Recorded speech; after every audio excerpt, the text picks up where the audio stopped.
भक्तों को श्री गुरुदेव जी के चरणों में आने की, सत्संग समागम की, गुरुदेव के दर्शन और दीदार पाने की और गुरुदेव के चरणों में हाजिरियों के लगाने की, प्यारे श्री महाराज जी के सुंदर दर्शन और दीदार पाने की, कि आज हम गुरुदेव के चरणों के अंदर दर्शन और दीदार करने के लिए आए। और संगत को ये भी पता है कि लॉकडाउन लगा हुआ है, कि ना ढोलक बजानी है ना माइक चलाना है। ढोलक बजानी है तो थोड़ी हल्की हल्की बजानी है, माइक नहीं चलाना। और माइक ढोलक सब कुछ बंद कर रखा है।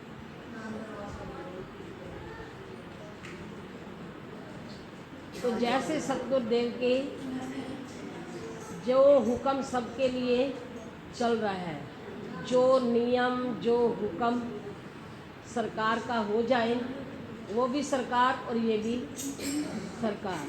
तो आज हम सतगुरुदेव के सच्ची सरकार की अदालत के अंदर बैठे हुए हैं कि सतगुरुदेव के चरणों में नमन हो गया।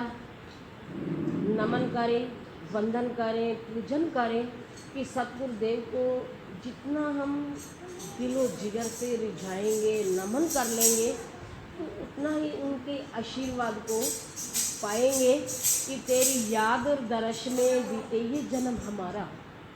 कि सतगुरुदेव से और कुछ नहीं मांगना, कि मांगना क्या है कि तेरी याद और दर्श में बीते ये जन्म हमारा, सुख दुख नज़र ना आए तेरा रहे सहारा।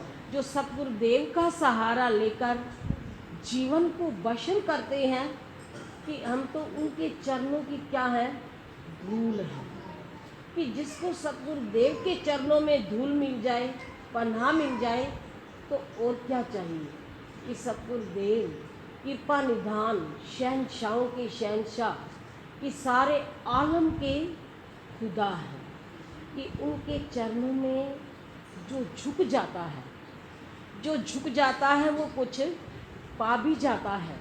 तो सतगुरुदेव के चरणों में चलकर आए, हाजिरों को लगाने के लिए आए, तो सतगुरुदेव इतनी कृपा करते रहें कि एक एक करके आए, दो दो आए, कोई सुबह आए, कोई शाम आए।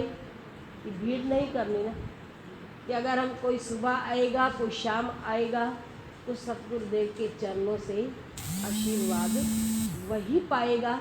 तो कहते हैं कि सौभाग्यशाली किस्मत वाले जीवों को ही सतगुरुदेव का पावन आशीर्वाद मिलता है।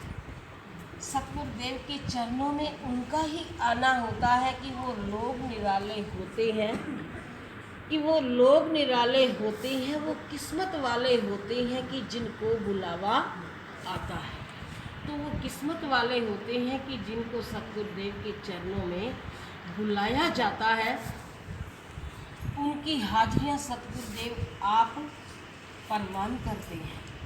तो अगर हमें गुरुदेव की चरण शरण मिली, सतगुरुदेव का सुंदर दर मिला, कि ब्रह्मपुरी तीर्थ स्थल मिला, ब्रह्मधाम मिला, मोक्ष द्वार मिला, कि आज की हाजिरी तो हम सतगुरुदेव के सचखंड के अंदर बैठकर लगा रहे हैं।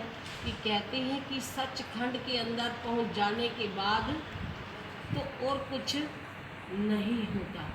कि जब प्यारे श्री महाराज जी को, श्री गुरु महाराज जी के साक्षात दर्शन हुए, कि सतगुरुदेव को श्री गुरु महाराज जी सचखंड के अंदर ले गए, ब्रह्मलोक के अंदर ले गए, तो सुंदर नज़ारों को दर्शाया।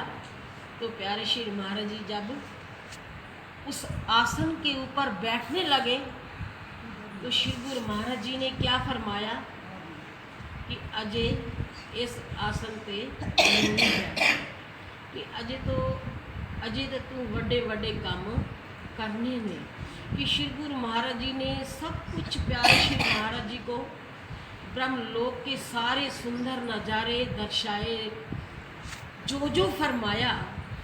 तो आज इस धरती के ऊपर सत्य हो रहा है कि आद सच जुगाद सच है भी सच, नानक होसी भी सच। कि है भी सच और आगे भी सच होगा, और अपनी आँखों से हम देख रहे हैं। तो जब सतगुरुदेव ने सारी लीलाएं दिखाई, सारे नज़ारे दिखाए, तो वहाँ इतना ज्ञान का प्रकाश था, इतनी रोशनी थी कि चमचमाता हुआ, इतना तेज। श्री गुरु महाराज जी ने जो कमरा दिखाया प्यारे श्री महाराज जी को, तो उसका इतना तेज, ना कोई वहाँ लाइट ना कोई बल्ब, तो वो प्रकाश कौन सा था? सतगुरुदेव के ज्ञान का चमत्कार था, वो नज़ारा था। तो इसलिए लिखा है कि चलो गुरु दर पे नज़ारे मिलेंगे, जो डूबे हैं उनको सहारे मिलेंगे।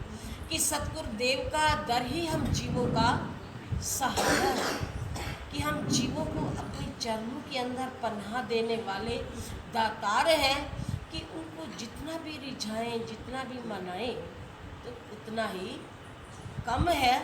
कि ना कोई जान थी, ना कोई पहचान थी। ये सब जान पहचान कब हुई? कि जब सतगुरुदेव के शरण मिले, कि जब सतगुरुदेव के दर्शन हुए।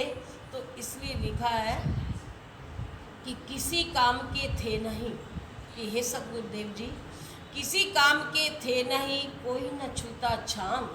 जब सतगुरु की कृपा भई, तो पूजन लगे पाँव। तो सतगुरुदेव की जब कृपा बरसती है, जहाँ सतगुरुदेव की कृपा हो जाए, बख्शीश हो जाए, तो वहाँ किसी प्रकार की कोई भी सतगुरुदेव कमी नहीं आने देते। तो इसलिए लिखा है कि कृपा गुरु जी तेरी कोई कम नहीं है, तुम साथ हो फिर तो कोई गम नहीं है, कोई गम नहीं है। तो आओ सतगुरुदेव के चरणों के अंदर हाजिरी लगाते हुए सभी ने मिलके बोलना है और सतगुरुदेव के जलवों को निहारना है। तेरे जलवे नू अखां च वसा के, तेरे जलवे नू अखां च